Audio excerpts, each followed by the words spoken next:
कहानी के पार्ट 6 में आपने देखा था कि भावना हॉस्पिटल से निकलते ही एक लड़के के पास चली गई थी। लेकिन राधे हैरान था कि आखिर घर में कोई छोटा बच्चा नहीं है, फिर भी एक गुब्बारे वाले लड़के के पास क्यों गई है।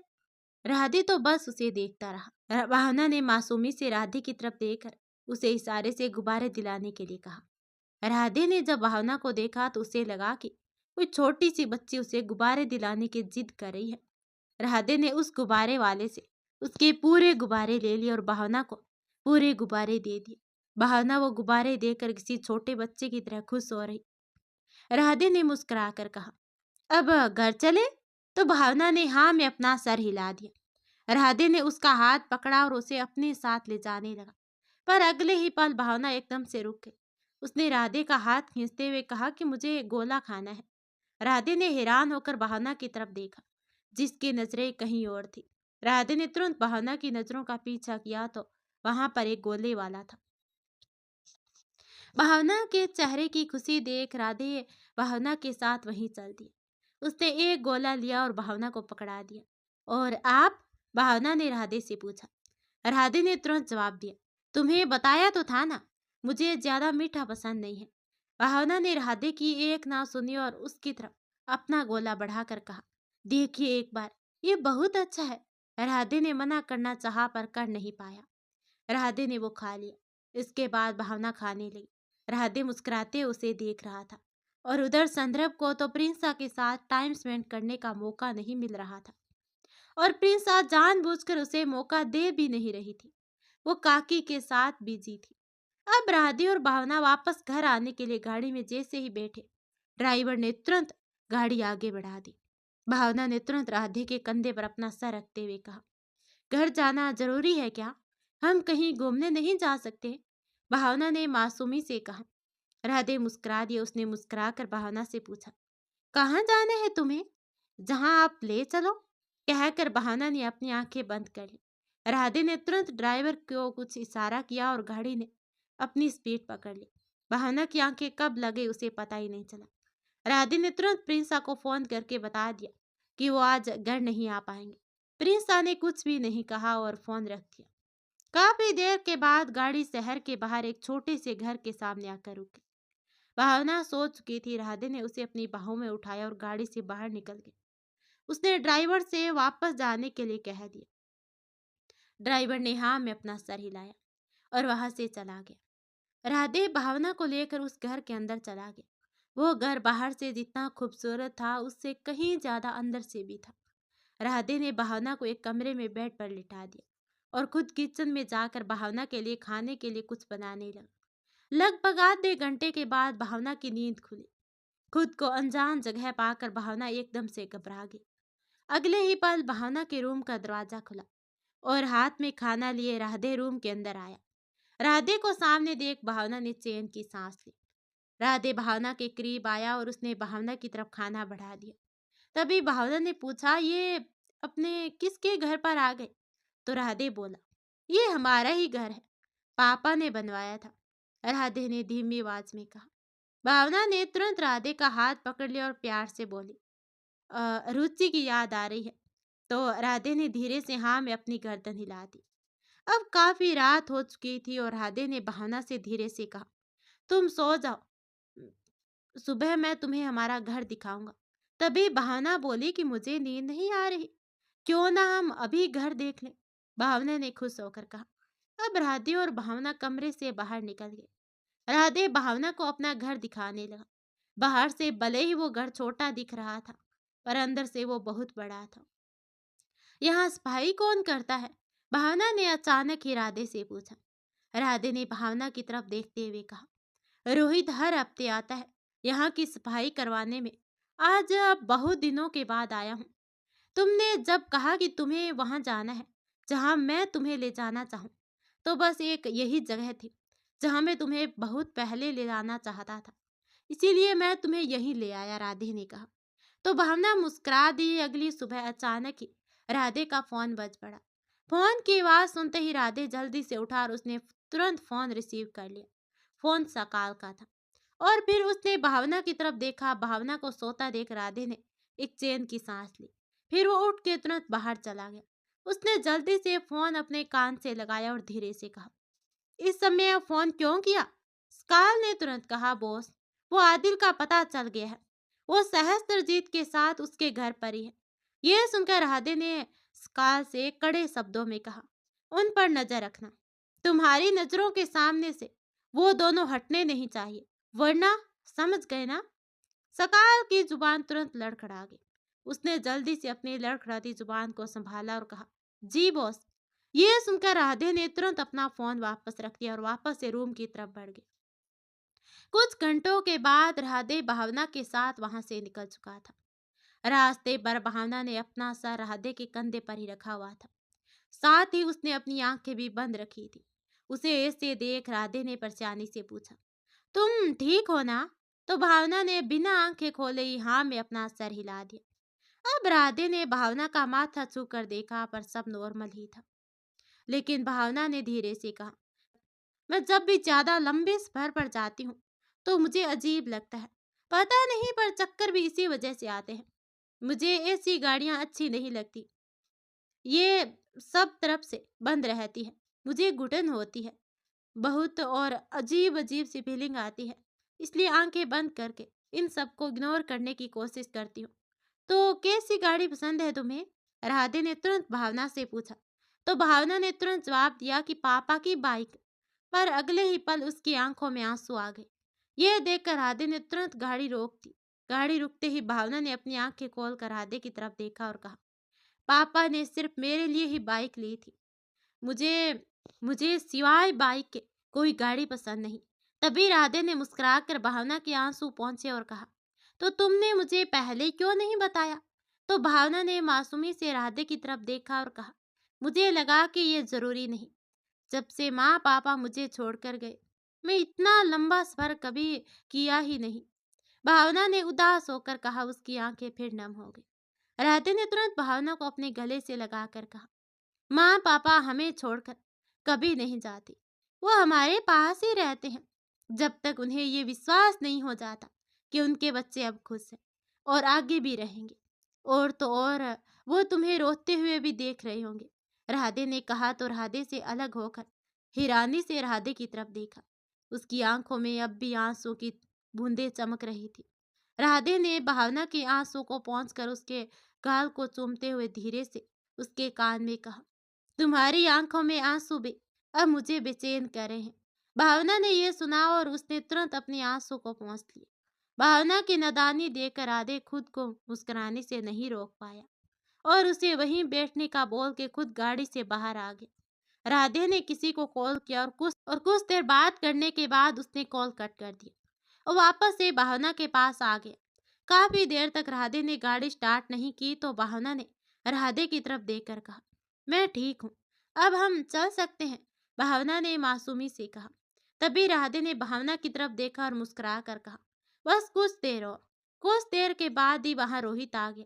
वो बाइक पर आया था। ये देखकर भावना ने हैरानी से राधे की तरफ देखा तो उसने मुस्कुरा कर भावना से कहा, तुम्हें बाइक पसंद है ना? तो चलो, आ गई तुम्हारी सवारी। अब राधे और भावना गाड़ी से बाहर आ गए। राधे ने तुरंत रोहित से बाइक की चाबी ली और उसे गाड़ी की चाबी थमा दी। रोहित तो बस उसे देखता रह गया, पर उसने कहा कुछ नहीं। राधे ने बाइक स्टार्ट की और भावना को बैठने को कहा। अगले ही पल उसकी बाइक हवा से बातें कर रही थी। रोहित भी गाड़ी लेकर वहां से चला गया। भावना ने राधे को कस के पकड़ा हुआ था और राधे मुस्कुराते हुए बाइक चला रहा था। उसे भावना के साथ इस बाइक राइड पर बहुत अच्छा लग रहा था। और उधर आदिल गुस्से से बुखलाया हुआ इधर से उधर चक्कर काट रहा था और साथ ही किसी गहरी सोच में भी था। उसे देखकर सहस्त्रजीत ने मन ही मन कहा, कहाँ इस बेवकूफ के चक्कर में फंस गया। खुद तो कुछ कर नहीं पा रहा और इसके चक्कर में मैं अलग फंस जाऊंगा। सहस्त्रजीत अभी सोच ही रहा था कि इतने में ही उसके कानों में आदिल की आवाज पड़ी, कहाँ गुम हो? मैंने कुछ कहा है, सुना ना तुमने? आदिल ने सहस्त्रजीत से पूछा। तो सहस्त्रजीत उसे हैरानी से देखने लगा। सहस्त्रजीत ने तुरंत पूछा, क्या कहा तुमने? मैंने नहीं सुना। आदिल ने मुस्कुराते हुए कहा, उड़ती उड़ती सी खबर मिली है। राधे बाप बनने वाला है। सहस्त्रजीत ये सुन हैरानी से आदिल को देखने लगा। आदिल ने आगे मुस्कुरा कर कहा, अगर मैं उसे इस खुशी से यानी कि बाप बनने की खुशी से वंचित कर दूं तो? ये सुनकर सहस्त्रजीत मुस्कुरा दिया, पर अगले ही पल उसने कुछ सोचकर आदिल से कहा, तुम क्या करने वाले हो? जो भी करो पर भावना को कुछ नहीं होना चाहिए। ये सुनकर आदिल ने गुस्से से कहा, मैं जो भी करूं बीच में आने की सोचना भी मत, वर- वरना सबसे पहले तू ही अपने भगवान के पास नाश्ता करता नजर आएगा। कहकर आदिल गुस्से में वहां से चला गया और सहस्त्रजीत हैरानी से बस उसे जाते हुए देख रहा था। और उधर आदिल भावना के साथ जैसे घर पहुंचा, उसने देखा भावना के चाचा चाची आए हुए थे। वो उनसे मिला और उन्हीं के साथ बैठ गया और भावना भी प्रिंसा के साथ जाकर बैठ गई। तभी चाची ने मुस्कुरा कर आधे से कहा, अब हमें चलना चाहिए, हम तो बस प्रिंसा को लेने आए थे। ये सुनकर राधे ने तुरंत कहा, आप सब ऐसे कैसे जा सकते हैं? सब हैरानी से राधे की तरफ देखने लगे। मेरा मतलब है कि अब आप लोग आए ही हैं तो क्यों ना हम आज साथ में डिनर करें। राजू ड्राइवर आप सभी को छोड़कर आ जाएगा। राधे ने मुस्कुरा कर कहा। राधे की बात सुन सभी मुस्कुरा दिए, पर राधे के लिए तो सबसे ज्यादा जरूरी भावना की खुशी थी, जो प्रिंसा के साथ बैठी थी और उससे बातें कर रही थी। यूं ही दिन और महीने बीतने लगे। आदिल अपनी पूरी कोशिश करता वो किसी तरह भावना तक पहुंच जाए, पर इस बीच आदिल को सकाल के बारे में भी पता चल चुका था कि वो उस पर नजर रख रहा है।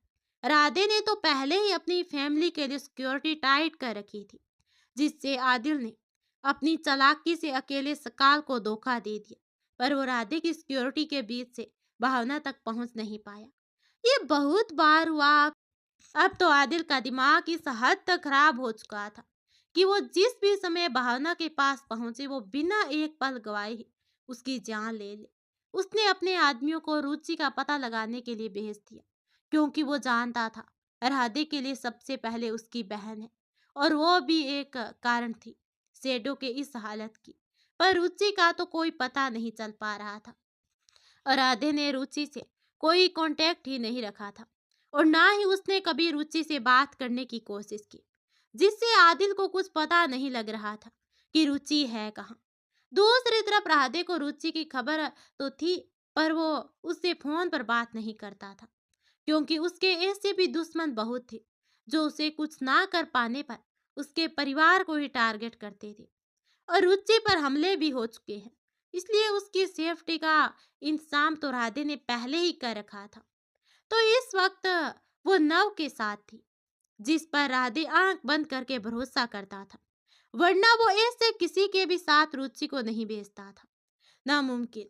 राधे इस वक्त किसी को भी पता लगने ही नहीं दे सकता था कि रुचि है कहाँ।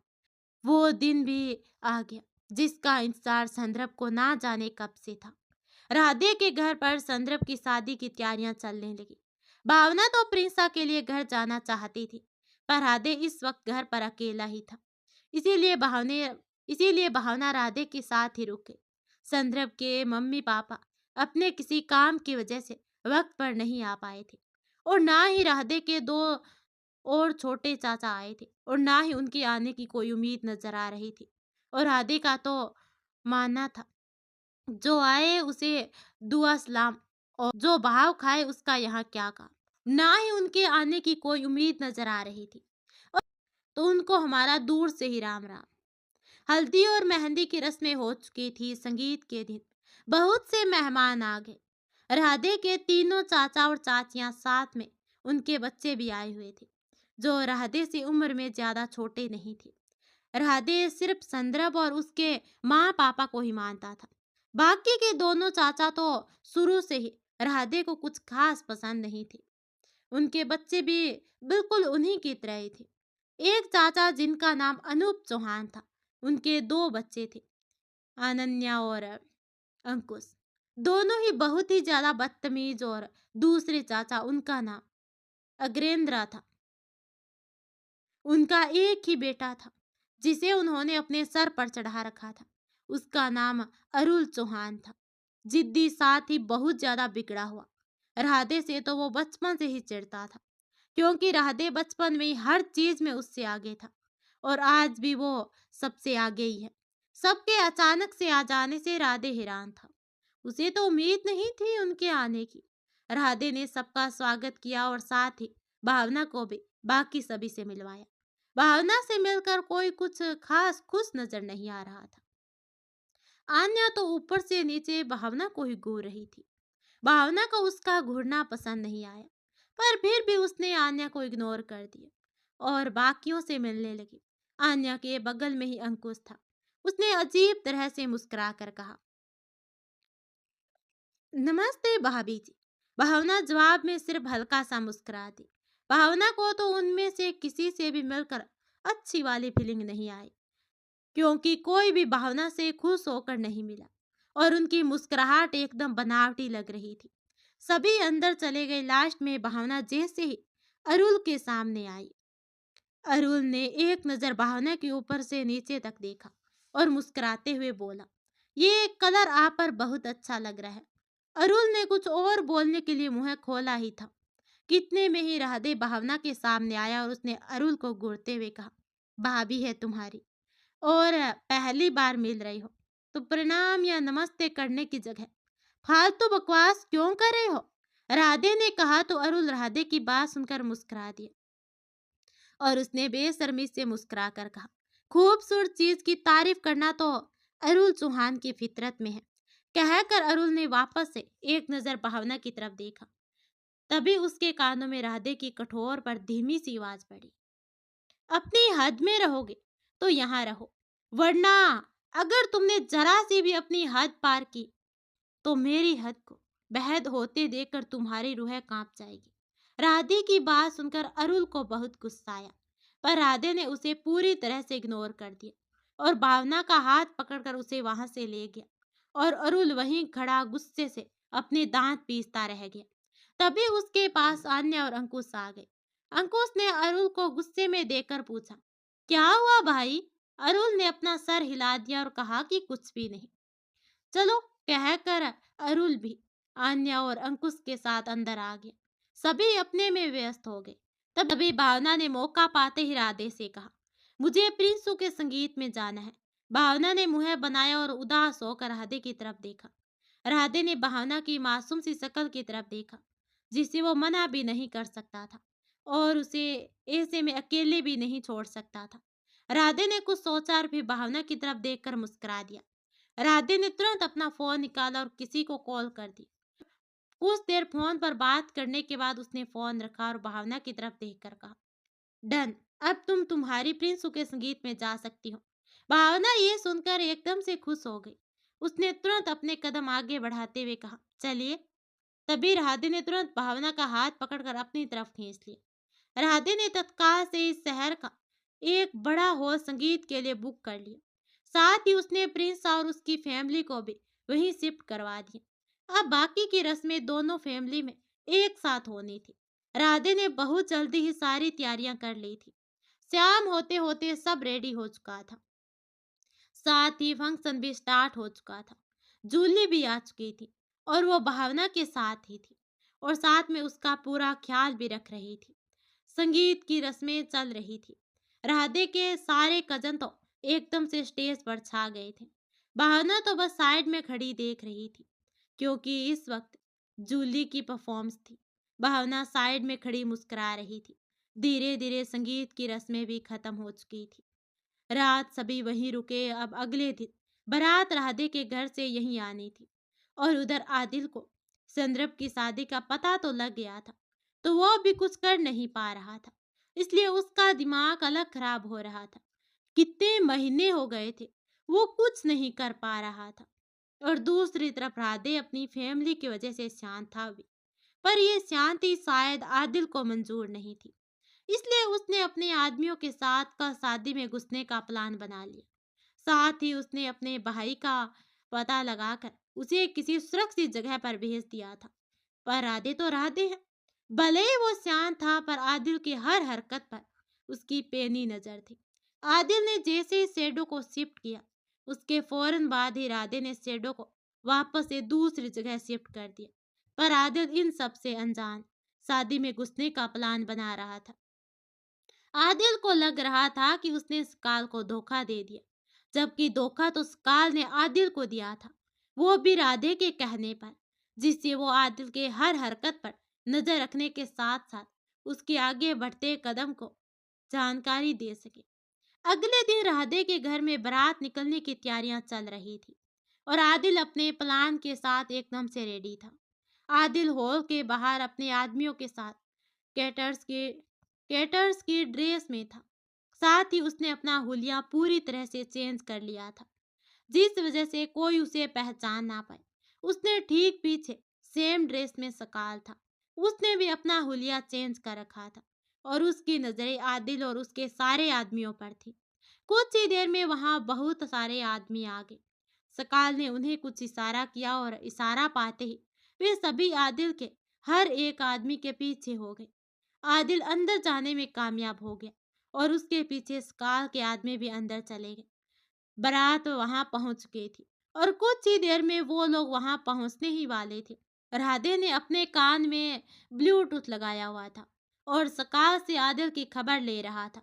दूसरी तरफ आदिल की नजरें सिर्फ और सिर्फ भावना पर ही थी, जो प्रिंसा के साथ बैठी हुई थी और मुस्कुराकर उससे बातें कर रही थी।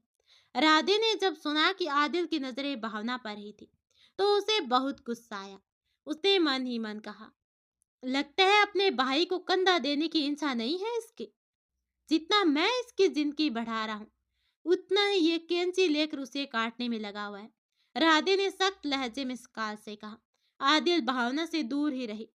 मेरे आने तक इसका ध्यान तुम रखना, वरना आदिल से पहले तुम अपनी जिंदगी से हाथ धो बैठोगे। ये सुनकर तो सकाल के आगे के शब्द उसके गले में ही मर गए। तब तक राधे ने फोन रख दिया। सकाल ने गहरी सांस ली और आदिल पर अपनी नजरें गड़ा दी। बारात हॉल तक पहुंच चुकी थी। राधे बिना स्वागत हुए ही सीधे हॉल के अंदर चला गया। किसी की भी हिम्मत नहीं हुई कि वो राधे से पूछ ले कि क्या हुआ है। अंदर पहुंचते ही राधे की नजर सीधे सकाल पर पड़ी, जो कि वहीं पास में खड़ा था, आदिल पर नजर रखे हुए था। सकाल की नजरों का पीछा करते ही राधे की नजर भी आदिल पर पड़ी। भावना जो जूली से बात कर रही थी, वो अचानक ही वहां से दूसरी तरफ चली गई। उसके पीछे आदिल भी बढ़ने ही वाला था। इतने में राधे ने आदिल के कंधे पर हाथ रख दिया। आदिल बड़े कदम पीछे हो गए। उसने चीर से पलट कर देखा तो सामने राधे को देखकर एक पल को तो वो घबरा गया। उसे लगा कि कहीं राधे ने उसे पहचान तो नहीं लिया। राधे ने आदिल को घूरते हुए कहा, तुम यहाँ क्या कर रहे हो? तुम्हें तो मेहमानों के खाने का ध्यान रखना चाहिए ना। राधे की नजरें एकदम से तीखी हो गई। आदिल ने तुरंत ही खुद को संभालते हुए अपनी आवाज में बदलाव कराकर कहा, वो मैं रास्ता भटक गया था। राधे ने उसे ऊपर से नीचे तक घूरते हुए कहा, तो तुम वहां क्यों जा रहे हो, जबकि तुम्हारे सारे साथी टीम मेंबर्स वहां हैं? आदिल ने सर घुमाकर देखा जहां उसी के आदमी खड़े थे। आदिल ने कुछ कहने के लिए मुंह खोला ही था, कितने में राधे ने कहा, चलो कोई बात नहीं है, मेरे पास तुम्हारे लिए एक बहुत जरूरी काम है, मेरे साथ चलो। कहकर राधे ने अपने कदम दूसरी तरफ बढ़ा दिए। आदिल ने तुरंत ही अपने आदमियों को इशारा कर दिया। दूसरी तरफ राधे ने भी सकाल को कुछ इशारा किया। राधे के पीछे जाते वक्त आदिल को कुछ अजीब लगा। उसने मन ही मन कहा, मुझे इसे मुझसे कौन सा काम है? अचानक ही राधे के कदम एकदम से रुके। आदिल ने तो गौर ही नहीं किया था, पर अब शायद गौर करने के लिए बहुत देर हो चुकी थी। राधे और आदिल हॉल के दूसरे साइड मौजूद खूब सारे कमरों में से एक कमरे में था। इससे पहले आदिल कुछ कह या समझ भी पाता, राधे रूम लॉक करके तेजी से पलटा और जोरदार पंच आदिल के सुंदर से मुखड़े पर जड़ दिया। और उधर हॉल में मौजूद भावना बेचैनी से राधे को ढूंढ रही थी, पर वहां आसपास दूर दूर तक राधे का कोई अता पता नहीं था। भावना को अजीब सी बेचैनी हो रही थी। राधे द्वारा अचानक इस वार से एक बार को आदिल को कुछ समझ में नहीं आया और वो पीछे दीवार से जा टकराया। राधे बहुत ज्यादा गुस्से में था। वो गुस्से से आदिल की तरफ बढ़ा और उसे दीवार पर टिकाकर दो गुस्से और जड़ दिए। फिर राधे ने गुस्से में आदिल से कहा, आखिर तू चाहता क्या है आदिल? आदिल ये देखकर मुस्कुरा दिया। राधे ने उसे पहले ही पहचान लिया था। आदिल के एक्सप्रेशन एकदम से चेंज हो गए। और उसने गुस्से से राधे को पूरी ताकत के साथ पीछे की तरफ धकेल दिया, जिससे राधे कुछ कदम पीछे हट गया। आदिल राधे को मजबूत कंधों से खुद को छुड़ाने में कामयाब हो गया। राधे गुस्से से आदिल की तरफ बढ़ा और इधर बारात का स्वागत किया जा चुका था और संदर्भ मंडप में बैठा हुआ था। कुछ ही देर के बाद भावना और जूली प्रिंसा को लेकर नीचे आ गई और उसे संदर्भ के साथ बिठा दिया। कुछ ही देर में पंडित जी ने मंत्र उच्चारण भी शुरू कर दिए और शादी की रस्में शुरू हो चुकी थी। इससे पहले कि राधे आदिल के करीब जाकर कुछ कर भी पाता, उससे पहले ही आदिल की नजर वहां पास में रखे 100 पीस पर पड़ी। वो एक मूर्ति थी जिसके हाथ में भाला जैसा कोई हथियार था। आदिल ने तेजी से उसकी तरफ बढ़कर उसे उठा लिया और पूरी ताकत के साथ उसने उस मूर्ति से राधे पर वार किया। पर ऐन मौके पर राधे थोड़ा पीछे हो गया, पर उस मूर्ति के हाथ में मौजूद भाले जैसा हथियार राधे की बाह पर जा लगा। वार इतना ज्यादा तेज था कि राधे की बाह से खून बहने लगा। यह देखकर आदिल की आंखों में चमक आ गई। राधे ने अपने हाथ से दाएं हाथ को पकड़ रखा था। काफी गहरा जख्म था जिससे खून रुकने का नाम नहीं ले रहा था। आदिल ने फौरन वो मूर्ति वापस से उठाई और वापस से राधे पर हमला कर दिया। इस बार राधे को मौका नहीं मिला वो बच पाए। आदिल ने दूसरा वार भी राधे की बाहें पर किया था, जिससे राधे कुछ कदम पीछे हो गया। साथ ही उसने कस के अपनी आंखें बंद कर ली। आदिल राधे को देखकर हंसने लगा। उसने बड़े ही घमंड के साथ कहा, हर बार जीत तेरी ही हो जरूरी नहीं है। मैं तो यहाँ सिर्फ तेरे ना हो सकने वाले बच्चे को मारने आया था, पर उसके बाप को चोट पहुंचा के इतनी खुशी मिल रही है तो वो बेचारा बच्चा, ओ बाप के पाप की सजा तो मैं उसे ही दूंगा और तेरी जान ले ली तो तू तड़फेगा। कैसे कहकर आदिल ने वो मूर्ति वहीं फेंक दी। तभी राधे ने तुरंत अपनी आंखें खोल ली। इस समय राधे की आंखों में गुस्से और नफरत से इस हद तक लाल हो चुकी थी कि अभी वो अपनी आंखों से निकलती आग से आदिल के शरीर के हर एक कतरे को जलाकर खाक में मिला देना चाहता था। आदिल ने राधे की वो खतरनाक आंखें देखी ही नहीं और उसके बगल से होते हुए बाहर की तरफ जाने लगा। तभी उसने कुछ ही कदम बढ़ाए थे कि इतने में ही उसके कदम एकदम से रुक गए। राधे ने अपने दाएं हाथ से आदिल की गर्दन पकड़ ली, जिस वजह से आदिल ने कदम वहीं रुक गए। वो तुरंत ही झटपटाने लगा। उसके दोनों हाथ अपनी गर्दन पर मौजूद राधे के हाथों को खुद की गर्दन से छुड़ाने की नाकामयाब कोशिश कर रहे थे। राधे की आंखें सख्त हो चली थी। उसे देखकर तो बिल्कुल भी नहीं लग रहा था कि वो आदिल को किसी भी हालत में छोड़ने वाला हो। आदिल राधे की मजबूत पकड़ के कारण छटपटाने लगा। उसके दोनों हाथ अपनी गर्दन पर मौजूद राधे के हाथों को खुद की गर्दन से छुड़ाने की नाकामयाब कोशिश कर रहे थे। राधे ने आदिल के सर पर वैसे ही गर्दन से पकड़ते हुए सामने की दीवार से जोर से दे मारा। अगले ही पल अगले ही पल आदिल का सर चकराने लगा। फिर भी उसने खुद को संभाला और राधे की तरफ देखकर जानबूझकर कहा, जब तुझे तेरे बच्चे की मौत का सुनकर इतनी तकलीफ हो रही है तो अगर मैं उसे मारने में कामयाब हो जाऊं तो तू वैसे ही मर जाएगा। कहकर वो हंसा, पर उसकी वो हंसी राधे का गुस्सा बढ़ाने का काम कर रही थी। राधे ने आदिल का कॉलर पकड़कर गुस्से में कहा, तूने तो जब ये बात कही तभी तूने मौत को अपना पता दे दिया। अब यहाँ से तेरी लाश ही बाहर जाएगी। फिर आदि ने थोड़ा रुक कर अपने हर एक शब्द पर जोर देते हुए कहा, लवारिस लाश। ये सुनकर तो आदिल के तन बदन में जैसे आग लग गई हो। राधे ने मुस्कुराकर आगे कहा, तू लवारिस था और हमेशा रहेगा, वैसे ही तेरी लाश भी लवारिस रहेगी। आदिल ने गुस्से में अपनी मुट्ठी कस ली और एक जोरदार पंच उसने राधे को मारना चाहा, पर राधे ने उसका हाथ बीच में ही पकड़ लिया और कहा, गलती तो तू कर ही चुका है, बस भुगतान बाकी है। कहकर राधे ने आदिल को ऐसे ही पकड़े रखा और अपने घुटने से एक जोरदार वार उसके पेट पर कर दिया।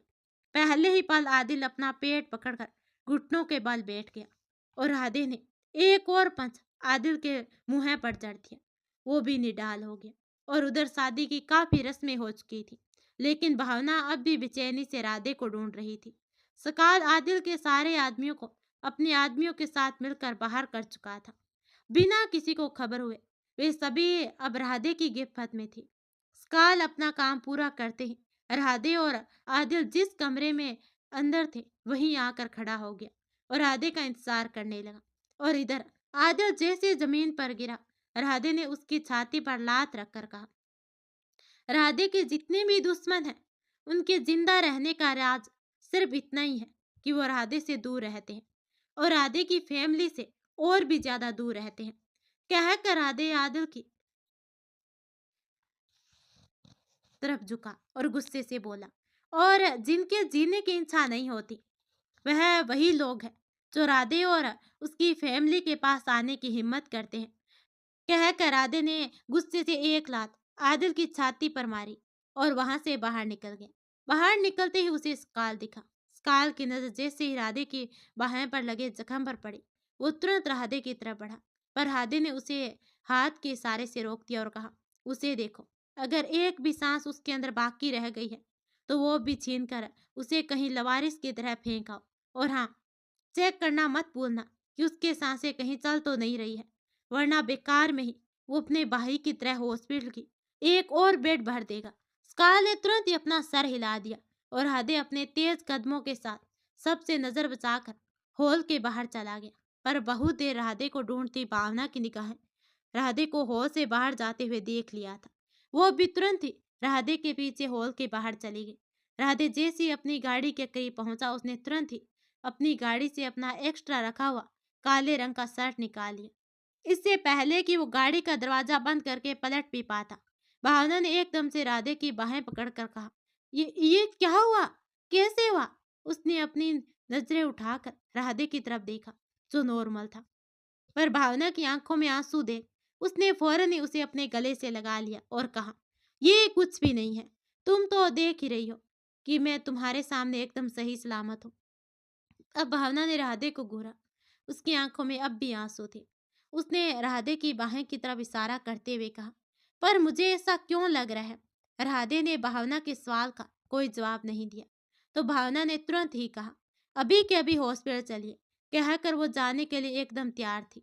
तभी राधे ने भावना को शांत करवाते हुए कहा, हम घर पर डॉक्टर बुला लेंगे, वैसे भी अभी शादी होने दो, उसके बाद देखते हैं। राधे ने भावना को टालना चाहा, पर भावना ने राधे की एक नहीं सुनी और अपनी जिद करने लगी।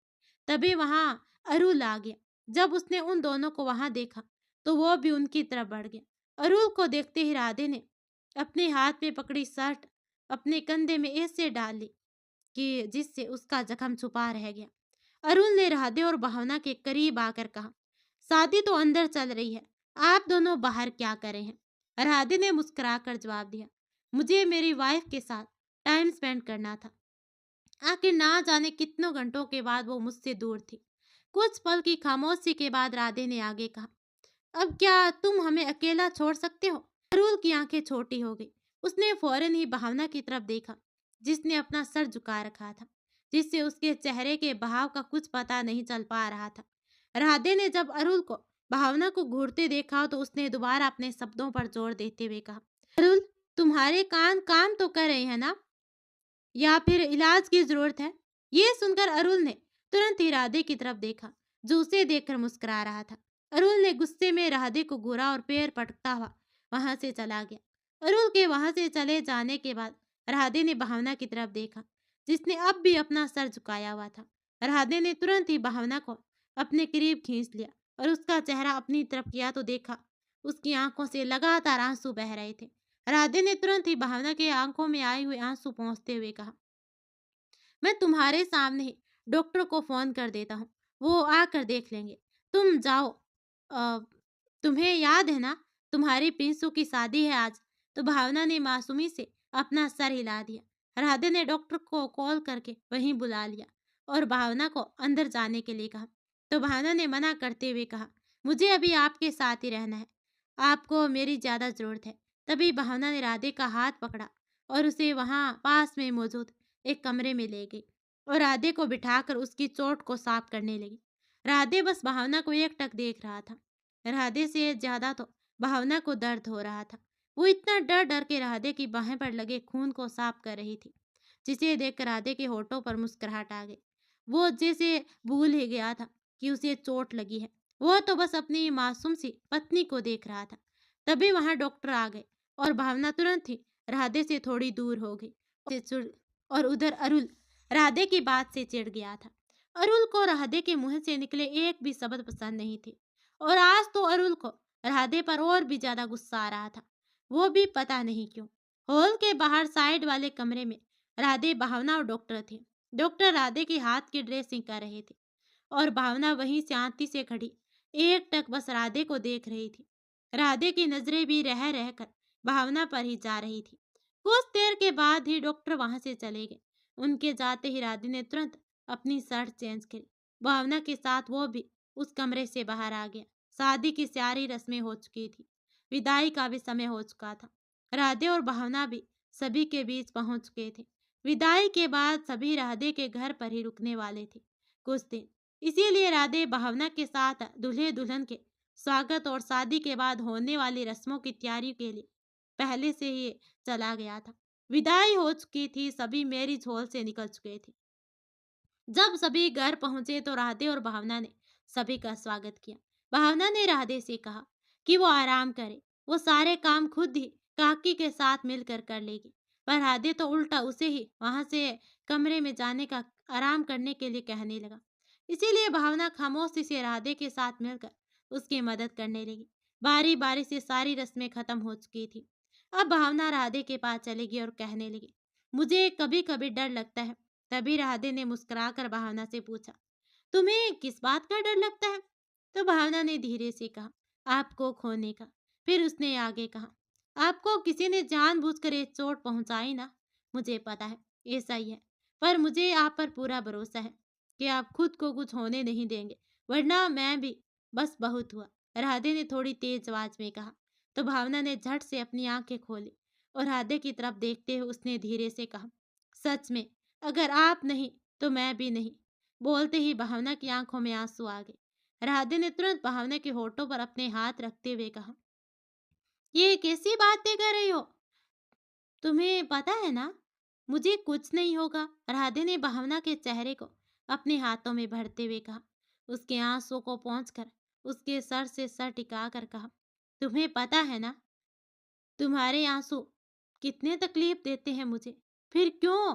भावना ने कुछ भी नहीं कहा। तो राधे ने भावना को उठाते हुए कहा, चलो अब रेस्ट करो, थक गई होगी।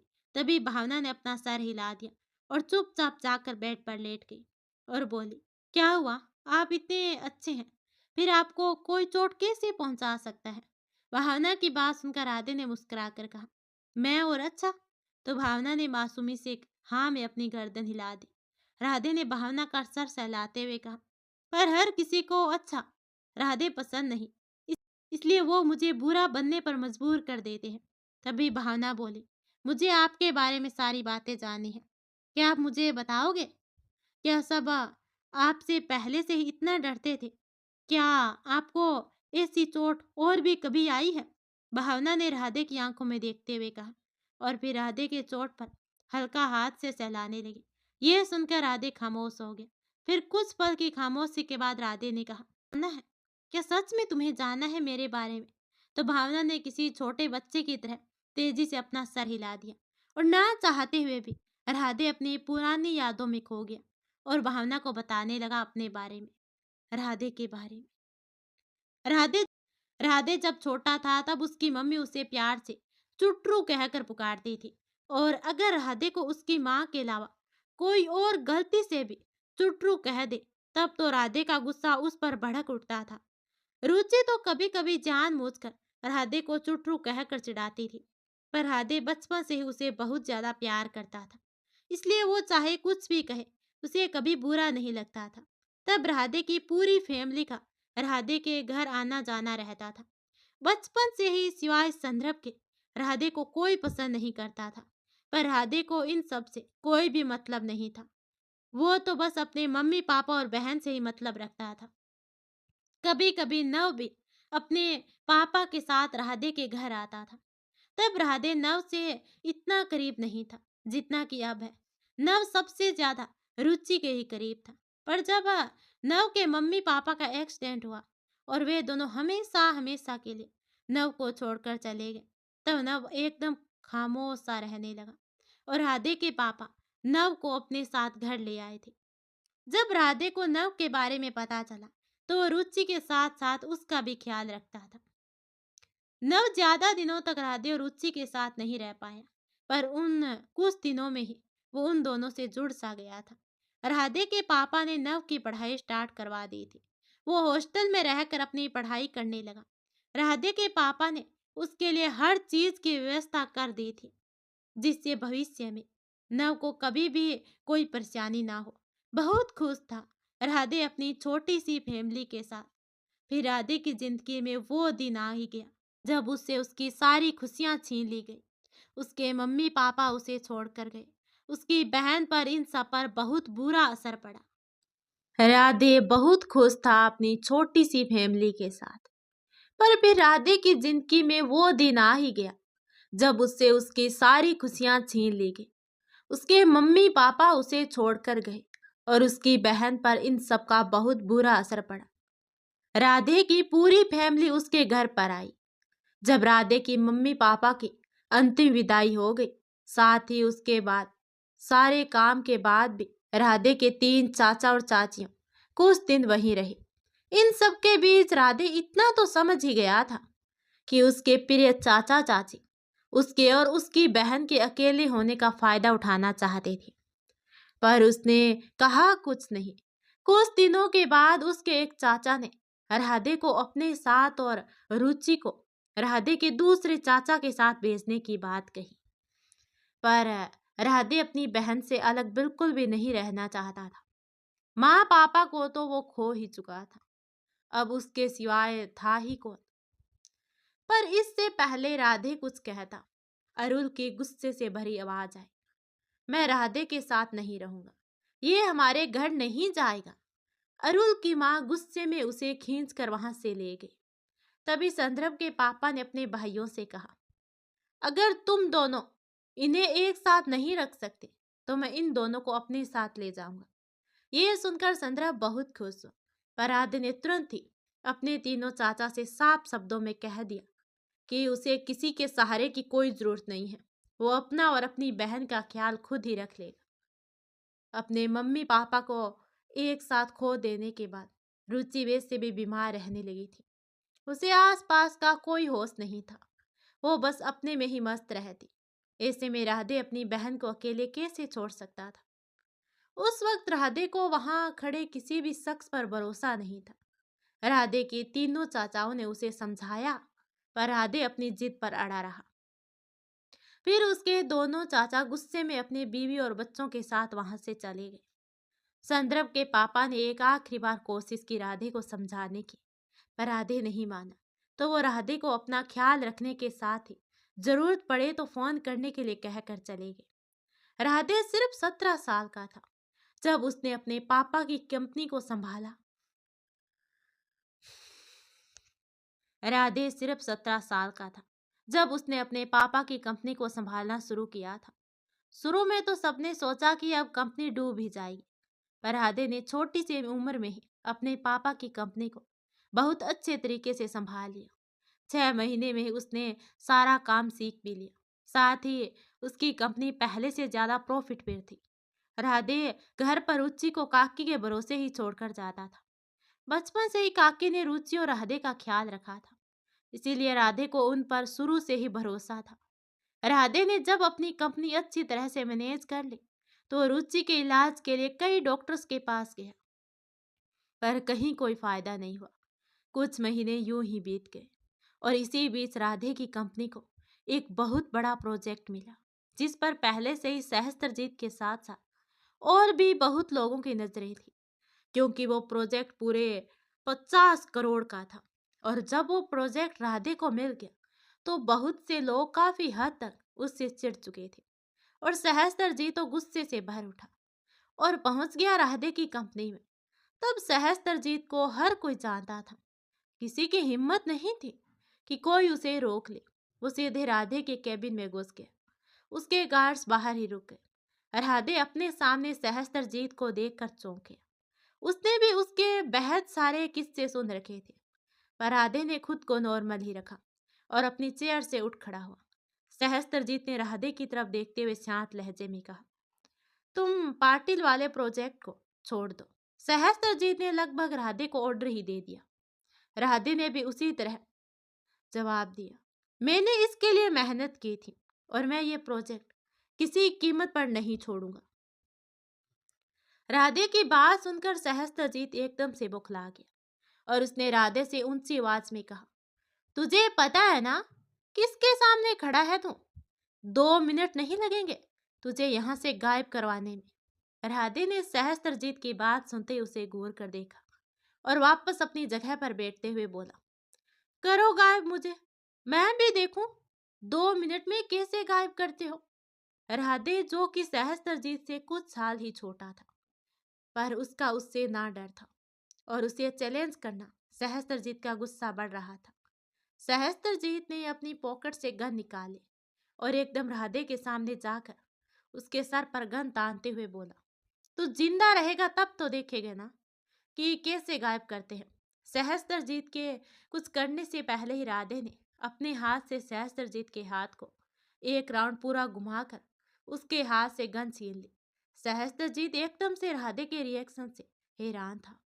उसने तो उसे ना समझ के हल्के में ले लिया था और वो राधे को बस डराने आया था।